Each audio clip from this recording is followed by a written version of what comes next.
Law Group specializes in business and election law, civil and political litigation, as well as evictions and special actions. Call them today at 602-730-2985. That's 602-730-2985.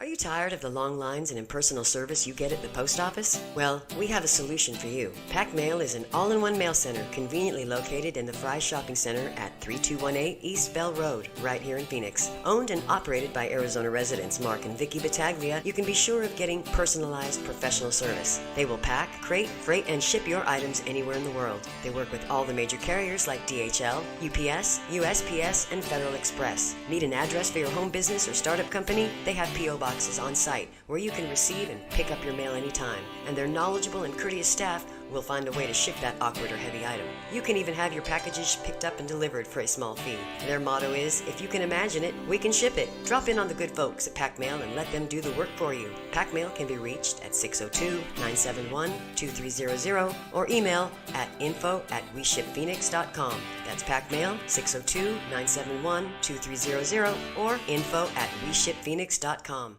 Today, the world is full of misinformation. News stories on the surface may seem real, but under closer scrutiny are fake. Corruption and fraud are everywhere. There's a better political news and information website, BackstreetGossip.com, where you'll find the latest stories and information that's circling the media world. You'll see stories of the day and stories that will be discussed tomorrow. BackstreetGossip.com will provide you with informative content that any reader would be amazed to gossip about. BackstreetGossip.com, providing information from Earth and beyond. Hub Radio Phoenix is an internet-based podcast platform providing numerous special interest programs reaching over 100,000 viewers per week. Hi, I'm Ron Lutters, executive producer of Hub Radio Phoenix. We don't pretend to be journalists, but we're not afraid to say what's on our minds. We thank you for watching, liking, sharing, and subscribing to Hub Radio Phoenix. Stay tuned, stay faithful, as the best is yet to come.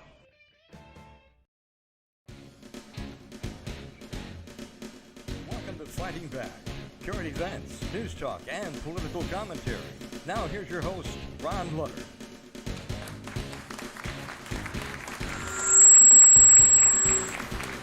Woohoo!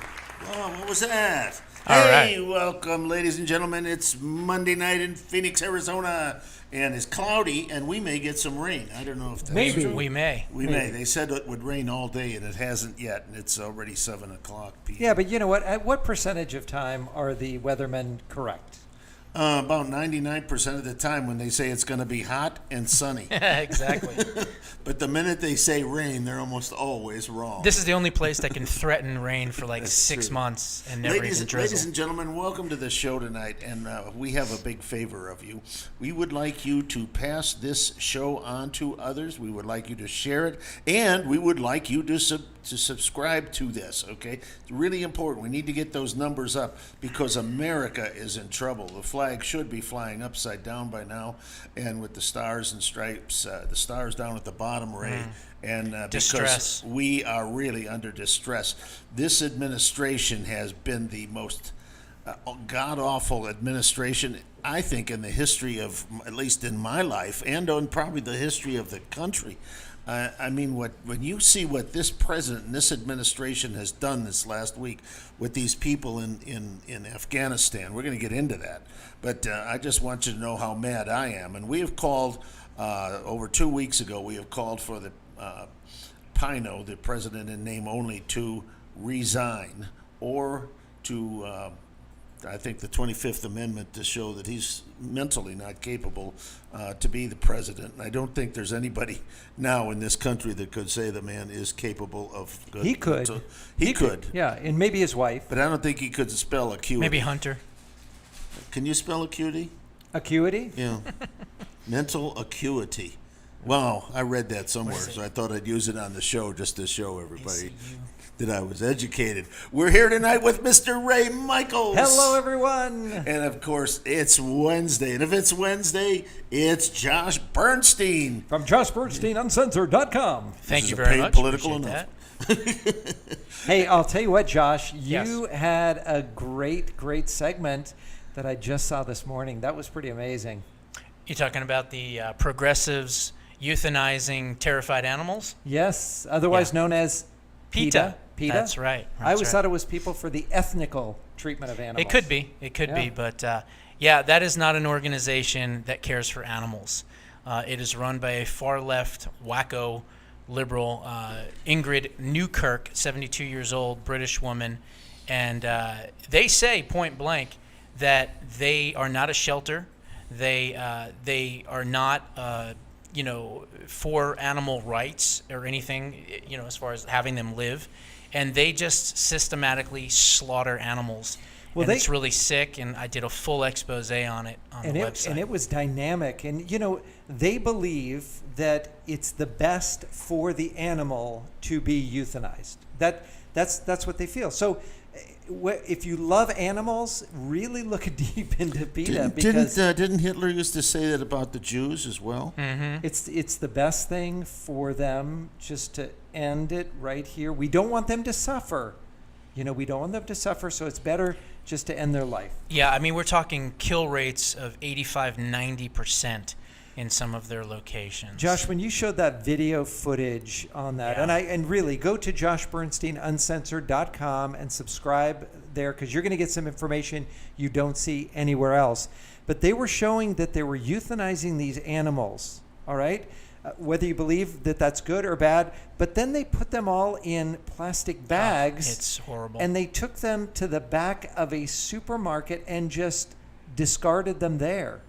That's correct. Yeah, that's exactly what they did. They bought a big giant freezer for $9,000, and they would stuff this thing with the corpses of these poor animals. And most of these animals were adoptable. They were sweet. They were healthy. There was no problem with them, and they just systematically murdered them. It's just But absolutely sickening. That freezer. So people are donating. They're thinking that PETA is helping these animals. They're donating money to buy this big, would you say, $9,000 freezer. Now, at the same time, they were giving away turkeys. Yes. Right. And, yeah, they were giving away this. turkeys to their biggest donors. But get this, they were storing the turkeys in the same freezer that they were storing the remains of these poor Do you animals. think they ever got them confused? Like I which don't one know. was which? And don't know. aren't turkeys? I think half the audience right now is probably throwing Yeah, up. I was going to say So- I'm about ready to. Well, I'll tell you what. It's just stuff that Thank you you. need to know. It's tough. When It we is fight tough. back, it's fighting back about everything Everybody, that is yeah. out there. And So PETA is not a good organization. No, it in is my not. opinion. Tell you what, let's move on to something that is equally less. you didn't want to go Less there to pleasant. begin with. No, because I'm an animal. No, but I you know love what? animals. When Josh comes out with something like this on joshbernsteinuncensored.com, you need to see it. You need to see what's going on. So we're fighting back. So, at any rate, equally as disgusting are some things that have happened in this past week with this administration, if you can even call it that. It's, I think, even high school children could run an operation much more effective than Biden and company are running the United States government. Josh, I know Yeah. you're always ready to go. You are locked and loaded, so let her go. Oh, boy.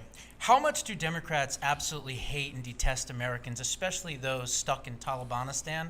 How about the fact that they blocked legislation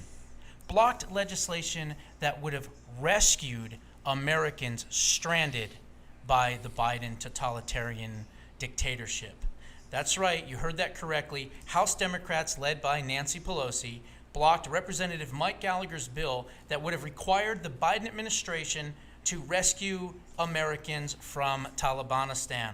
The bill would have required them to rescue those Americans within 30 days, request an accounting of all equipment and weapons left behind, establish that Congress will not recognize the Taliban as the official government of Afghanistan, and ban any sanction relief against the Taliban.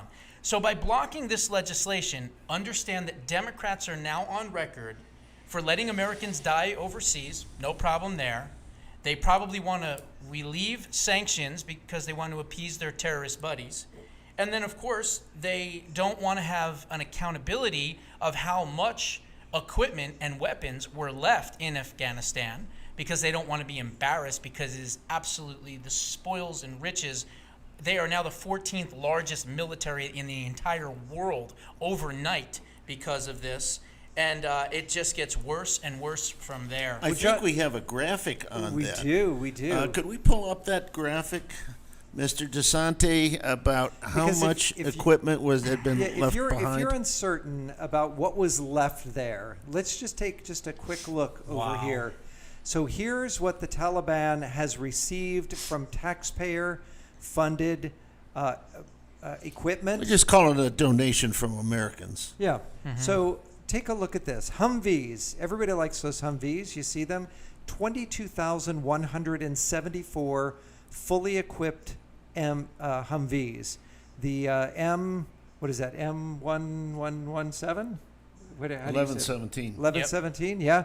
634 of those. Mine-proof vehicles, 155, and so forth and so on. 42,000 trucks and SUVs. If you've looked in the newspaper lately and you see how much a truck costs, $60,000, $70,000, $80,000 a piece. Some of them, yeah. 42,000. How about over 64,000 machine guns? Now, when we're looking at the weapons there, 358,000 over that, assault rifles, 126,000 pistols, artillery pieces, and they're saying that we, as American citizens, our Second Amendment rights, we should not have. Wow. Well, Imagine that. I've heard the last of that argument from this administration that Americans cannot own firearms because they just gave thousands and thousands firearms 20 away years worth of to a equipment bunch of fanatics and weapons. that Exactly. are terrorists. And Ray, I don't know if you know what a 50 caliber is, but it's a big weapon. They gave 9 million rounds of 50 caliber machine gun rounds. This is amazing. Yeah. That thing will clear a forest. This is clear treason, folks. It truly is. I mean, Reuters just obtained leaked transcripts of Biden's final call to former Afghan President Ghani on July 23rd. Ghani told Biden that the situation was deteriorating rapidly and that the Taliban was gaining strength as the Afghan military is not strong enough to hold the country. Biden then ignored Ghani's pleas and instead asked him to lie. That's right, asked him to lie about the Taliban's strength in order to fool the globalist leaders out there into thinking that everything was under control. Biden then offered Ghani air support and military aid only on the condition that Ghani helps change the, quote, perception and narrative about Afghanistan. Biden says clearly, you have the best military. We have 300,000 well-armed forces versus 70 to 80,000 Taliban fighters. But I really think, and I don't know whether you're aware, just how much the perception around the world is that is looking like a losing proposition, which it is not yet. Okay? So he cared more about the perception of what was happening instead of the reality of what was happening. And again, it gets worse from there. Biden then asks Ghani to put together some kind of, I don't know, warlord propaganda team or something. Biden says, so the conclusion I'm asking you to consider is to bring together a new coalition of leaders, everyone from former VP Abdul Datsam and former President Hamid Karzai. If these leaders stand up, speak out, and back this strategy and put a warrior and military man in charge, this will change the perception, and that will change an awful lot, I think, end quote. To which, thankfully, the Afghan president told Biden absolutely not, and likely after that phone call, realized America was waving the white flag in Afghanistan and therefore hightailed it out of the country before he was killed. I can't blame him. So then, Biden was more concerned, again, with perception than the reality, and after Biden failed to convince the former President Ghani into doing this strategy, well, guess what? Mark Milley, you know, the white rage weirdo, you know, who should be ashamed to even wear the He is a the United uniform. States General Yeah. Chief of The Staff. Yeah. the one that just woke up. Yeah, he Yeah. put He's down. telling everybody that, he's telling everybody that, our military needs to go through critical race theory training so that we can all eat ice cream together and hold hands. Mark Milley put down his favorite copy of Mein Kampf long enough to make a phone call back to Ghani And this is what he said, quote, "The perception, once again, in the United States and in Europe and in the media is a narrative of Taliban momentum and even eventual victory. We need to collectively turn this narrative and perception around." Imagine that. It was all politics. They didn't care what was actually going on, and there's much more than that, but I'll let you Well, guys you speak. know, Ray and Josh, over the years, I've noticed one thing. When you watch television and that, especially with the press, they go out and they always say, "How do you feel about this?" It's all tingly, nice feelings. Instead of reality, they try to live in this gingerbread world. It's just downright disgusting as far as I'm concerned. Give us, we're all adults. Give us the facts, and we'll come up with a process that we can deal with them. That doesn't go on in this administration, especially under Democrats. And once Right. again, this president, especially to our Democrats and our right, well, I'm going to just say that what they are, the never Trumpers. And those of you that are Democrats, you're responsible for this. You've got blood on your hands. You certainly do. Don't think for a moment when you looked at both candidates, you were so stupid that you could not tell that you had a man of honor and a man of low intellect at the very best, if not some and mental low integrity as well. Yes, I yeah. mean, low integrity. We know, Yeah, exactly. we know the history. What was that? Ron, Josh, I wanted to get your idea on this. The whole perception, and I heard a little bit of the speech that the Pino did. I believe it was yesterday, right? He came Pino back- is president in name only. Yeah. Once again, I heard what he was saying, and he says we have to stop this never-ending war. Now, again, that is a narrative that they continue to push, but over the last 18 months or so, before this tragedy happened, there were no deaths. Exactly. And so I guess the question is, the narrative that says that this is a never-ending war, were we at war, or were we there for another purpose? Well, I think that's a really great question. I mean, look, we don't want to be in a situation where we're just constantly in a war. I mean, this is the longest war in American history, longer than the Vietnam War. But every time we go into these, quote, nation-building types of episodes, all we really should have done was look at what happened to Russia in Afghanistan, and we should have realized way back when that, you know what, we're going to be in the same type of quagmire that they were in at one point. And so when you go into these countries that are literally running on 7th century ideology, you can't change them to the 21st century or even the 20th century. It's a tribal mentality. Exactly. Yeah. And so you're just going to get bogged down. They're going to hide in the mountains. They have the terrain. They can wait you out. And again, why did we do that? Hopefully, we're going to learn a lesson that the next time there's some type of issue somewhere else, we're not going to go out there and do this anymore. If we have to, yeah, we drop a bunch of mother of all bombs, we do some drone strikes, whatever, but we don't put boots on the ground when we're in a situation where we can't rebuild a country. We can't build their schools and build their hospitals and all that. It's not our responsibility. Right. it's interesting because they had the juxtaposition between the Soviet withdrawal and ours. It took the Soviets, and this was before Russia became, the Soviets dissolved. Mm-hmm. So we're really talking about the Soviet Union. 9 months to withdraw, not 2 weeks. Not 19 9 years. months. Or whatever. it's And they vowed to take every one of their troops out as well as their friendlies. And the friendlies were the interpreters in that. And when they left, that's the last thing the general said. We have taken all of our troops and all of our friendlies with us. and our equipment. And our equipment, and the lights were turned out. That was that. Yeah. And All we right. did not learn from our enemies. That's No. the So deal right out now, China is going in there. Mm-hmm. They're saying we want to be friends with you, we want to help you, but we also want something in exchange. They want their Precious minerals. the raw earth minerals, Raw earth minerals. so that they can utilize them. So how is it okay now that China's going in there saying we're going to be friendly to you, but we want something back, but yet we were there for 20 years, Right. and we did this out of the goodness of our heart, Right. and each taxpayer in the United States was paying for that? How much Right. did we spend? China- Trillions oh, of trillions. dollars? China's not going to do that, though. China is going to do two things. China is, number one, going to send their best and brightest engineers to take a look at all of the American equipment so that they can reverse engineer the equipment. That's the first thing they're going to do.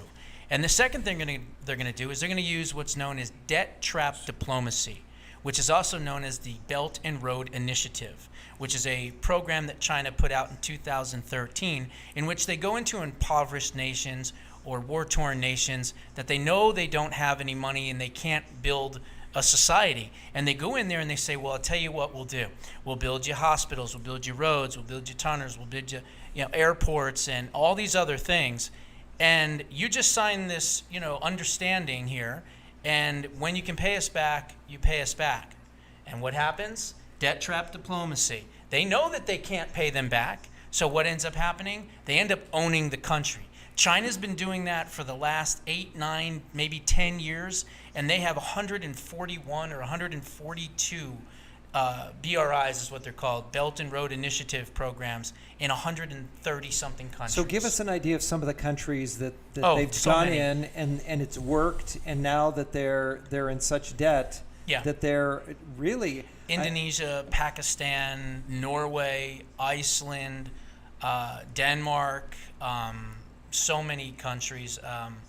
Bulgaria, they've done it. And it's almost modern day slavery because Mm-hmm. they're putting them into a position where there is no chance Correct. of them ever coming out. Correct. And they're It's- going to it- own their assets. It does when they amaze can't pay me, it back. though, that the leaders of these countries are so stupid, like us. I mean, I don't know how America ever got to be the leader of the world, because some of the leaders that we have had of late have proven to be less than stellar. That's Yeah, but this has only happened, in the last 50, 60 years? Well, many years ago, we had good leaders. We had people that loved the country.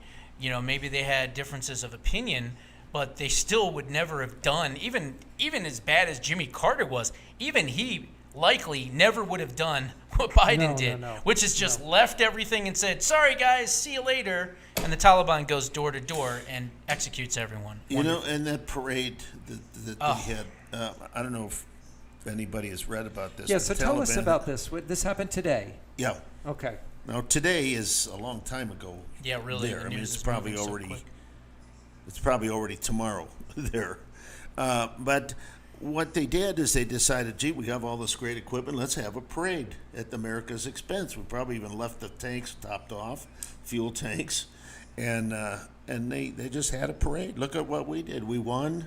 We not only won. Look at the spoils of war. Yeah. Exactly. We've got what? How much was it, Josh? $68 billion. Some 87 billion or something like that. In worth of American equipment. military equipment was left behind. And, I know what's The going to 14th happen. largest military now. in the world. Next year, of course, they're going to say your taxes have to go up. Well, why? Well, we have a defense budget. We don't have information, materials, and so forth. So reporting on all of this is so very important. We have people that risk their lives. They go to these countries. They're there with their families. They're living among the people, and they're reporting the news so that we can hear Yeah. what's going on there. So, Josh, what is happening right now with those reporters that were there in Afghanistan? Yeah, not only did they leave Americans stranded, but they left their own kind. They left the people that support them, that vote for them. And these are 600 news journalists for left-wing media, Voice of America. Some people will think that was a Radio good Free idea. Europe. Have left them behind. Yeah, but you know what? Their family members are also behind as well. And so I bet you 99% of those folks that were left behind, that were told under no circumstances were they going to be left behind, that was the promise from the fraudulent administration. And not only were they left behind, but I bet you 99% of them voted for Biden, which means that on November 3rd, they signed their own death warrants. I think now, Mr. DeSantis, I think now might be a good time to show the Great Seal of the President of the United States. Yeah. It can change a little bit. And this is the seal of the President of the United States. Pino, President and name only. The pretendency. Biden. Okay, and if you notice coincidentally, it looks a lot like Biden in the center, and so at any rate, that's what we think of right now is Well, going on in D.C. There's one more despicable thing, treasonous thing, that I have on here that I want to touch base with you. If all the other things that we talked about don't make you want to gouge out your own eyeballs with an olive fork, this certainly will. According to the former U.S. Deputy Assistant Secretary of Defense for Western Hemisphere Affairs, big long title, Roger Pardo Moorer, the Department of Defense had foreknowledge, folks, foreknowledge of the Kabul or Kaboom airport suicide bomber, but denied permission to fire a Predator drone even though it was locked and loaded and ready to go right on the target. You know what that means? That means that they could have stopped the suicide bomber before he killed 13 U.S. service members and close to 200 other people. They had the amazing. ability to stop it, and they didn't. And Now, ladies and gentlemen, in treason. our next segment, we're going to be talking to a Gold Star mother, and we hope it's enlightening, and it probably is going to be a little sad when you think about 13 young people. No, not yet. Well, no, I was going to say before we roll out. No, we're not going to do that yet. I just want to let the public notice. I'm we're trying going to to talk to a Gold process. Star mother. I'm trying to process what you just said. So Yeah. here is somebody who's been in the administration. I think you said. Yeah, he was we have a clip former, of it. We actually right? have a clip of the guy saying it. Okay, let's watch this. This is only a minute mind long. Lo que se boggling. está diciendo de gente que participó es que el Departamento de Defensa ya sabía quién iba a poner la bomba y cuándo, y que lo tenían en la mira de un dron, un Predator, ¿ok? Y que se les rehusó dar permiso para matar al que iba a poner esa bomba. Lo pidieron y se negó. ¿Por qué? Porque estamos en este proceso de negociación con los talibanes, que ellos mismos no controlan su propio gobierno ni su propia gente. Been saved. 13 American military personnel and almost 200 people could have been alive today. Correct. That, to me, is Treason. nothing more than treason. You cannot Treason. do that. You cannot do that. It just when you're it saddens me that this man can stand up there and look and read off the teleprompter and be so sincere, and that the people who voted for him, the few that did vote for him, still want to back him, even though all of these things are going on. It's unconscionable. I don't understand it, and I truly want to understand where they're coming from. Well, I don't know if that tells you about, a lot about the voting public. It does me. And again, we just had people that, I don't like the way Trump says things, so we'll just put some Nimrod in there that, Yeah. it is Unreal. absolutely amazing. Okay, Well, Josh, boy, I'll tell you what, you you have do more? an extensive amount of research. We really, really appreciate that. And I know we're going to a break right now.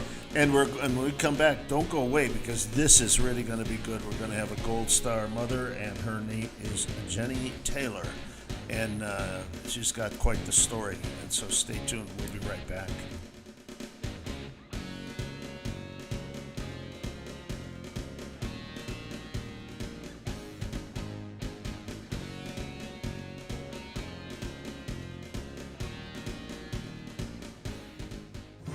In a world where security matters more than ever, Lionheart Security Services stands head and shoulders above the competition.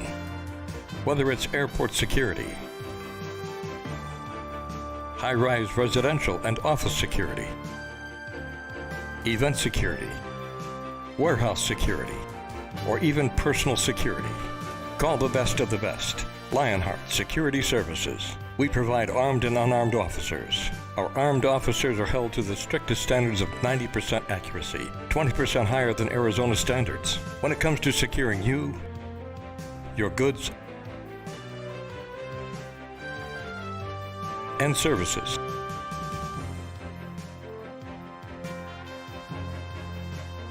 Call Lionheart Security Services, 480-485-2304, or find them on the web at lionheartsecurityservices.com.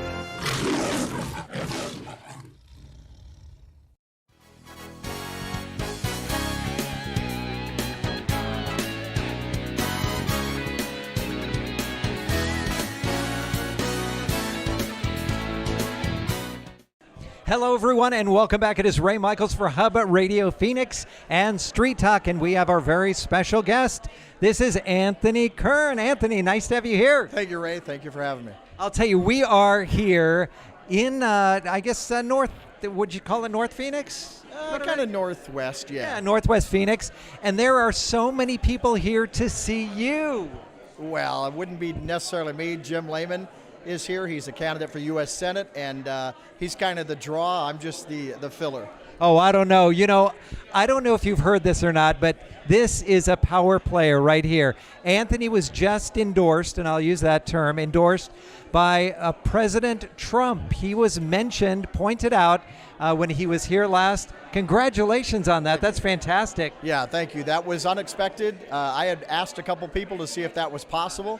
And it became possible, and I just give all praise and glory to God, and I just want to say thank you, President Trump, and it really was a shot in the arm for the campaign, and my opponent came out against President Trump after that happened, and he tweeted out some nasty stuff, and I think that the voters should look at that and determine, hopefully I'll get their vote. So. Yeah. Well, I'll tell you what, you served in the legislature as a representative in this district. Now you're running for Senate. Yeah, Arizona State Senate, running for against an opponent who, is good on some issues but bad on some more issues, and he has sided with the Democrats a lot of the time. So, I don't want to say his name. I don't want to give him a whole lot of credit, but there are some good things he's done. There's some bad things he's done, but I'm here to just tell you that I'm a constitutional conservative, and I believe in America first. I believe in Arizona first. I believe in the policies that President Trump placed, and I think it's time that we really, election integrity is important, and I think it's time to take America back. Well, Anthony, I'll tell you one thing, is you are, like I said, a powerhouse, and you stand on your beliefs and your convictions. And I saw you on the campaign trail this last time, and you are just such an upright person. And LD 24, Legislative District, 20 would be so happy to have you. Yeah. I ran for 24. So 2-0. They would be so blessed to have you represent them in the Senate, and we really need you there. Yeah. Well, thank you for that, Ray. My district has wanted me to run against my opponent for the past 6 years. And, I'm honored to serve. I'm honored to be in there. I'm honored to represent, not only the people of my district, but the God that I serve. And, I do stand for integrity and honesty. And I think that's important, and to stand on principle. Well, my dad used to say that integrity happens when no one's looking. Absolutely. And the person that you are running against would make promises for the party and then not perform. And we don't have to tell the audience who it is, but I think they know. Yeah. And it was instrumental votes too, that materially changed the way that we move forward, especially with the audit. Yeah, and any time one Republican stands with the Democrats in this polarized state that we find ourselves in, they have to question, what they really believe. Like I said, my opponent's been decent on some issues, but very bad on other issues, and those have been key issues. And so it's time for a change. It's time to put in the Arizona State Senate a good constitutional conservative, where the voters and the Republicans out there do not have to worry about which way I'm going to stand, because I'm pretty solid in what I believe. Yeah, and you are a solid guy. How does everybody get in touch with you? How do they support your campaign? Thank you, Ray. It's www.votekern.com. We need, we need finances. Can't do without money. We need your prayers. We need your support. And votekern.com, you can get involved, become a volunteer, put a sign in your yard. You don't have to live in the district to help out. Make phone calls. We just appreciate every voter out there. And we're really the state and the nation really needs everybody to rise up and get involved. And you will definitely, this is a statesman right here, a public servant. I think most of our legislators forget that they are serving the public, that they are there for a purpose. And it's not necessarily how they feel on that particular day. What do your constituents want? And I know, and I've seen it time and time again, where you stand behind and you're not afraid to get out there. No. You're not afraid to take a stand. No. And we've seen it over and over. You know who he is, Anthony Kern. Yeah. He's running LD20 for state senator. Support him. What's that email address one more time, or the website? Yeah, it's votekern.com, VOTEKERN.com. And I wanted to just say one thing. My dad used to tell me all the time, he'd say, Moses went in a minority. Noah went in the ark a minority, and he came out a majority. So we are the majority. We're on God's side, and I just want to say thank you for your prayers, your support, and God bless America. God bless Arizona. Amen to that. And thank you so much, Anthony Kern. My name is Ray Michaels on behalf of Hub Radio for Street Talk. Until next time, we'll see you real soon.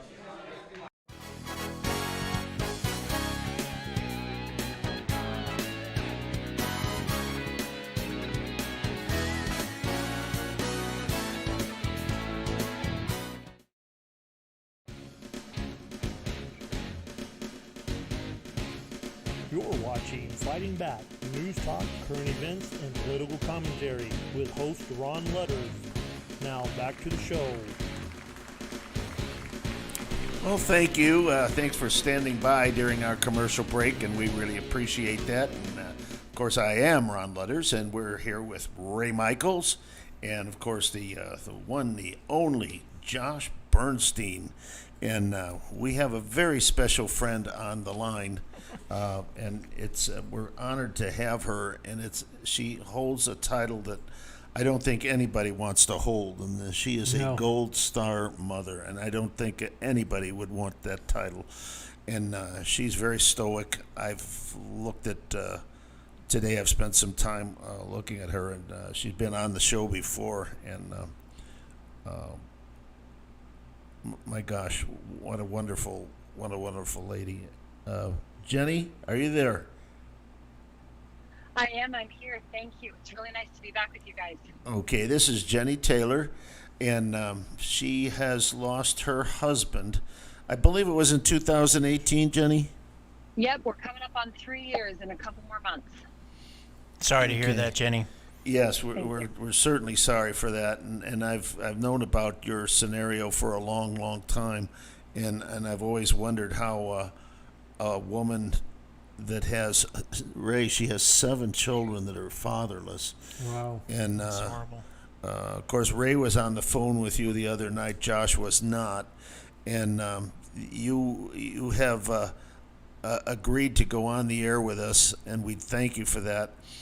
We, as everybody, are questioning why, and especially it even makes it worse with this last group, because they were there trying to help people to get them out of the god-awful place. And you didn't know, but we just got a report. Josh, you want to share that again with Yeah, well, unfortunately, they had Dead to Rights Predator drone ready to go on the suicide bomber before he detonated himself and took out 13 U.S. servicemen and almost close to 200 people. And the fraudulent pretendency decided not to do it because, quote, they didn't want to upset the Taliban because they were negotiating with them. Imagine that. So absolutely horrific to know. And this is treason. It's U.S. Code 182381. And these people should be court-martialed. Milley should be court-martialed. Austin should be court-martialed. Anyone involved with this decision, or shall I say non-decision, should be court-martialed for what they have done. And of course, the Biden pretendency should resign. It's terrible. You don't have to comment on that because you've been through this, and God help you for being so strong.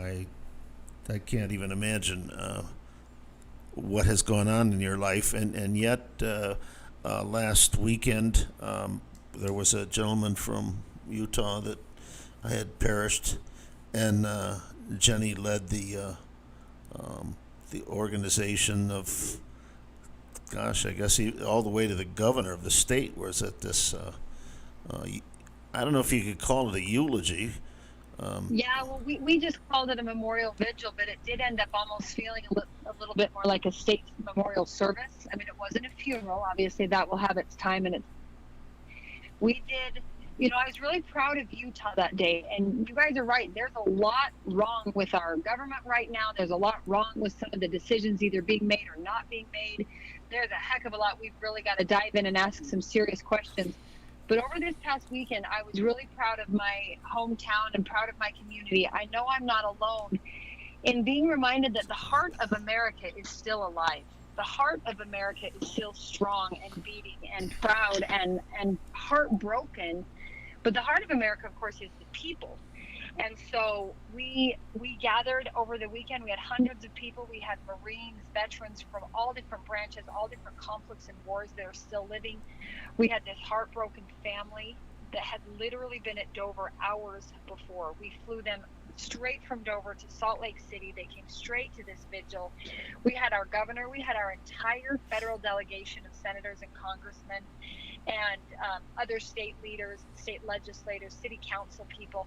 And I think it was a really strong showing of the fact that America is in the people. We, the people, got together over the weekend to mourn this death that we all feel very strongly could have been prevented and avoided. And yet you ask why, we can never lose sight of the greater why. Why does a soldier or a Marine or a sailor or an airman, why do they run into harm's way? Why are they willing to die trying to save another's life? I think that's the question that I hope is causing all of America to pause right now. We got plenty of questions to ask why and how and who and what in the world happened. I get that. But as we look at those policies and politics and just the madness behind it, I hope we also look at the families and the humanity. And I hope we look at the service and the sacrifice and we ask ourselves, why? Why were those men and women willing to die? We all hoped they didn't die. We hope no one else ever has to die for freedom. But have you ever really asked yourself why they're willing to do it? I hope that question gives America pause. And I hope that as regular everyday citizens out of uniform, we ask ourselves if we're willing to die trying to make the world a better place. Are we willing to live trying to make the world a better place? Those are the questions I find myself asking, hoping my children ask as they grow. I hope, even though they're devastated to grow old without their father here, they're proud of the fact that he literally died trying to make the world a better place. Are we willing to live with the same dedication? Jenny, just scripturally, it says that the greatest gift you can ever give is to lay down your life for your fellow man. Absolutely. And these people who do this, they have a very strong faith. And you brought up a great point, Jenny, in that when these tragedies happen, and you're a perfect example of this, it doesn't just affect that one person who sacrificed. It's the family who sacrificed. It's the loved ones, the children, the brothers, the sisters, the mothers, the fathers. I would say the whole community, the high school buddy, the childhood friend, the college roommate. There's no end. The day my husband died, only one service member died, just him. And it affected hundreds of people. Now we've got 13 who perished in an instant. And I think all 300 million of us are mourning. And I know you guys were talking offline a little bit about how long will America remember this, or will we get bored and move on, or will we just forget because we're busy Americans and we kind of move on to the next thing? I think this instance is very different because we almost watched them die. The day my husband died, nobody knew what was going on in Afghanistan until people in my small town found out that he died. This was different. Last week, we were all riveted to the news. We were watching. We went to bed having heard there was threats of an imminent attack. We woke up hearing that an explosion had just happened. We waited throughout the day to know there were casualties and fatalities. We watched this happen in a way very few other battles have unfolded before our eyes. I don't think the American people will ever forget these 13 that died trying to help people get out of that country, out of that airport, and out of that disaster that we all agree shouldn't have ever happened. But let's not lose sight of what those men and women died trying to do. Jenny, I don't think we'll ever forget. Jenny, this is Josh Bernstein from Josh Bernstein Uncensored. First and foremost, it's horrible what has happened to your family, and my thoughts and prayers go out to you. But one of the mothers of the 13 said some choice words, shall we say, about Joe Biden, and then from that point basically said that she was going to go to Washington and she was not going to leave until he stepped down.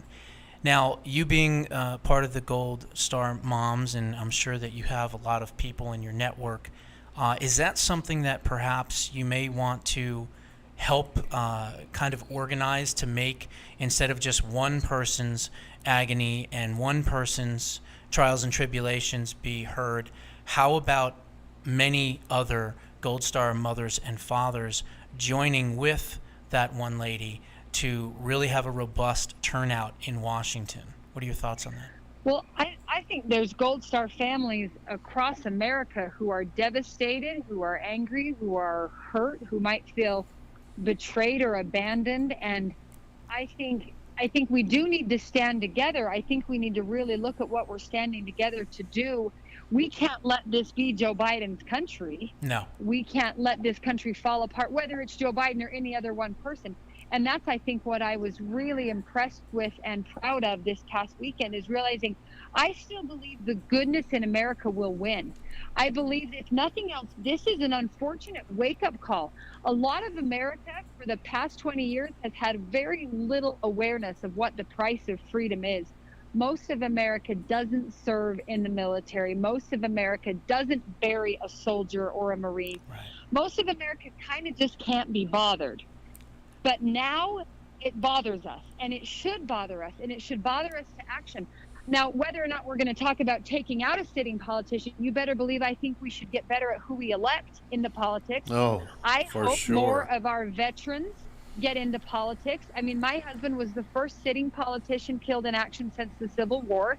He was a major and he was a mayor, and his service in both the military and politics made our community a better place. America has a huge disconnect to the military, politics, policy making. We've had how many presidents now leading us through a 20-year war as commander-in-chief that have never even been to boot camp? How many members of Congress have ever seen combat? Not enough. Now, I'm not saying I think every American needs to be in the military in order to be a good American. I've never been to boot camp. I don't think that at all.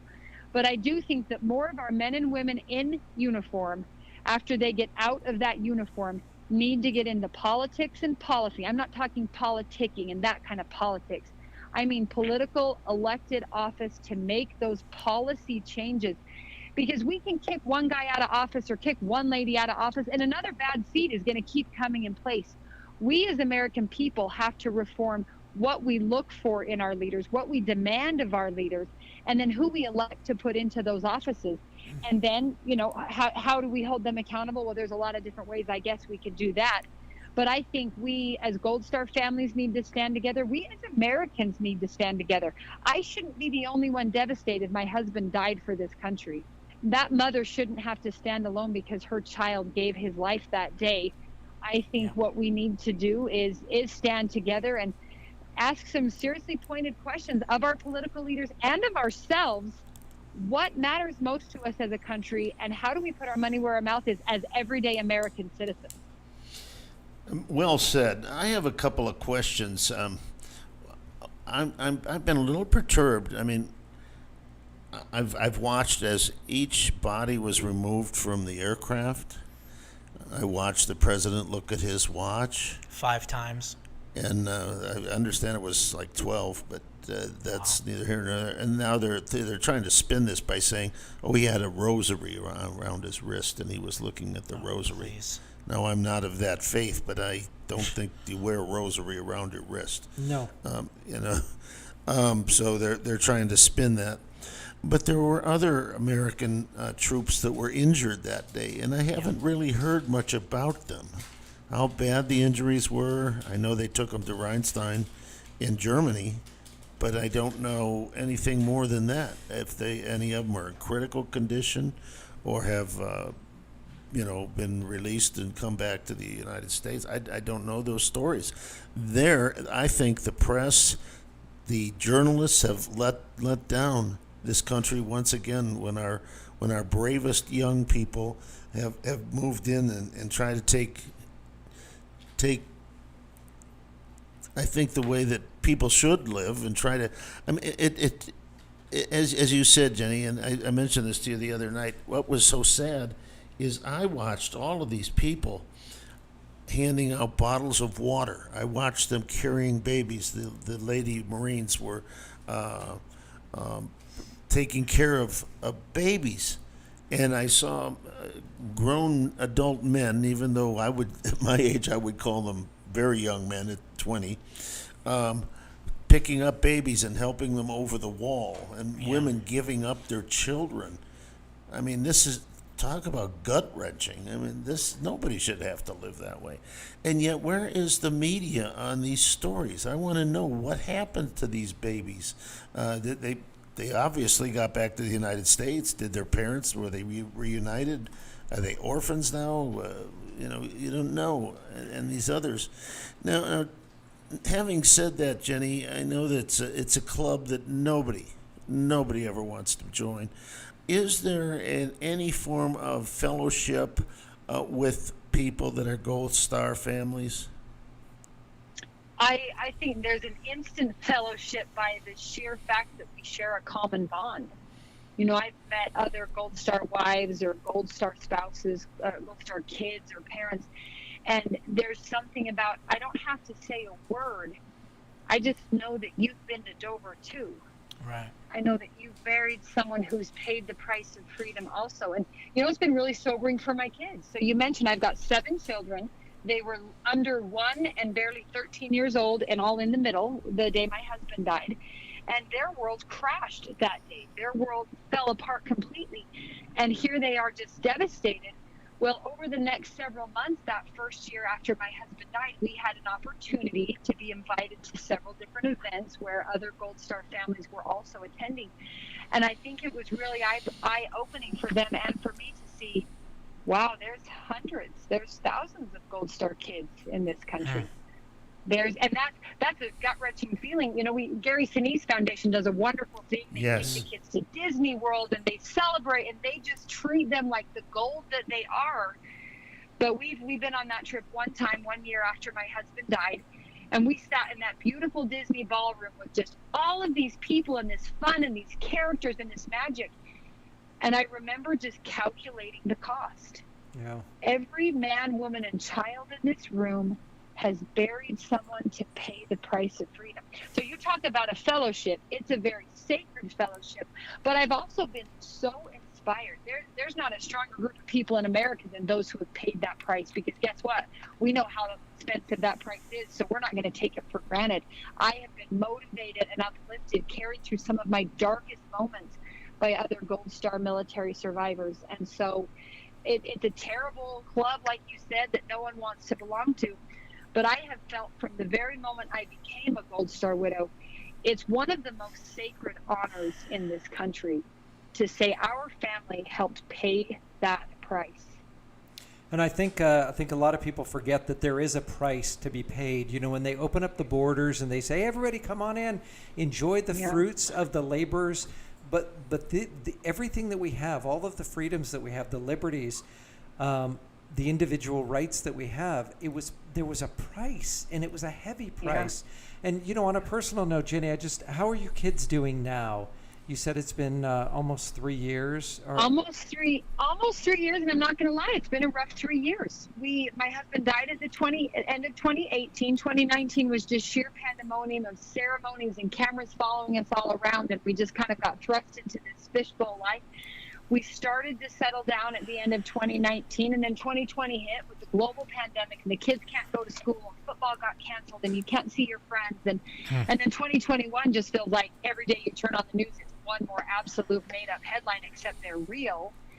So my kids, I think, are doing awesome. If you could give the list of what they've been through in the last 3 years of their life, I think you should give them all a gold medal, and I'd say that for every Gold Star kid. One thing I will say that's a beautiful opportunity my family's had, we're getting ready to build a new home thanks to the generosity of a local home builder and some of their subcontractors. They're helping us get the price down.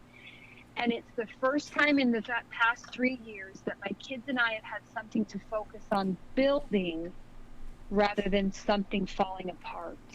And there's a great symbolism in that as I watch Afghanistan falling apart in the devastation, thinking, how then do we rebuild? How does each American family rebuild? What does that symbolism look like? I can't single-handedly rebuild the world.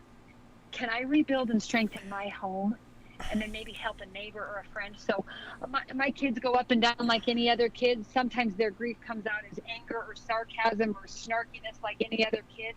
But for the most part, I am proud of them. I'm grateful for their resilience, and I'm really grateful to see many of their father's strengths in them, these sweet little babies of mine. Jenny, they remind me of him every day. Jenny, I wanted to just touch base real quick on one thing.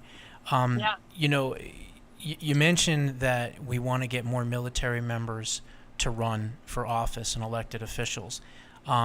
And I know that you having 7 children, you probably wouldn't have the opportunity or the time to do it, but there's got to be other Gold Star moms, Gold Star dads out there that perhaps could start some type of political action committee on a grand scale nationally to help encourage some of these folks to run for office, because obviously these are patriots through and through, and these are folks that would be difference makers, and they would be much, much needed in Washington. So I was just wanting to see if if that's something that you'd consider. We've talked about that. Yeah, there's another Gold Star widow who's amazing. Her name is Jane Horton. She is a powerhouse at the Pentagon. She's worked a lot with a lot of congressional leaders. She's created a Gold Star Family Fellowship position in Congress. So that one wouldn't be an elected position, but it would be, again, whether you're elected to the office or helping with politics, still the same movement. I know we've got some combat veterans in Congress. I hope that number rises. I know many of them are trying to encourage many of their veteran peers. So I would love to see that, whether it's through a PAC or whatever that organization. To be super bold, I would love to help train people in that regard. I don't want to run for the office, but I'd love to help people look at how do you campaign? How do you really develop what your platform and your principles are? How do you connect with the American people? I would love to see that something that comes in the future, that we could maybe have some workshops. We spend a lot of effort helping soldiers transition out when they're done in the military. We want them to find a civilian job or what have you. Maybe part of those career fairs could be considering politics and policy making. It won't be for everyone, just like the military is not for everyone. But there are some that it will be a perfect fit for, and that would apply to our veterans getting out of the service, as well as their living family members, and of course the surviving Gold Star family members. That's one thing I hope that is one of the beauties that can rise out of the ash of this disaster of the last month, really the last several years. Jenny, Ron and I talk a lot about this, and Josh as well. Our faith really is foundational in our life. It's so very important to us. And I know that there's a lot of people in the military right now, you and your family, and where when there's no place to turn to, you always turn to your faith. And I just wanted to get an idea, just very briefly, because we only have a couple minutes left here. Yeah. But what's happening in our education system, where they're pulling people's faith apart, they're taking God out of the equation, they're removing this, and they're filling this vacuum with social type of engineering and sexual education, and they're trying to teach them and really tear apart the foundation of our country, which is our faith. And I just wanted to get we're not going to have time to get an answer where the music is playing. I'll be brief. America is nothing without our faith. America is nothing without our faith. And I have always felt, my reading of the scripture that this is the promised land that God talked about in the Old Testament. For such a time as this. Yes, Oh, exactly. call me back to talk about that. We will. I count on it. I've got you on speed dial. God bless you, Jenny. Story of Esther. God bless both I of wish you you. nothing but the God best bless for you and your your family. family. Jenny. Thank you. I'll take all the prayers we can get with these two kids. You've got them. Amen. Okay. And thank you, Josh thank Bernstein from JoshBernsteinUncensored.com. And Thank you, Josh. Good night. we're going out. Monday is another day. It's a holiday, but we're going to be here one way or another. So we will see you Monday on Fighting Back. And this is Hub Radio and Mr. DeSante. Thank you for driving this train. And Thank you, Ron Letters. and thank you, Ron. Thank you, Josh. And thank you, Mr. Ray Michaels. We'll see you Monday. Yeah.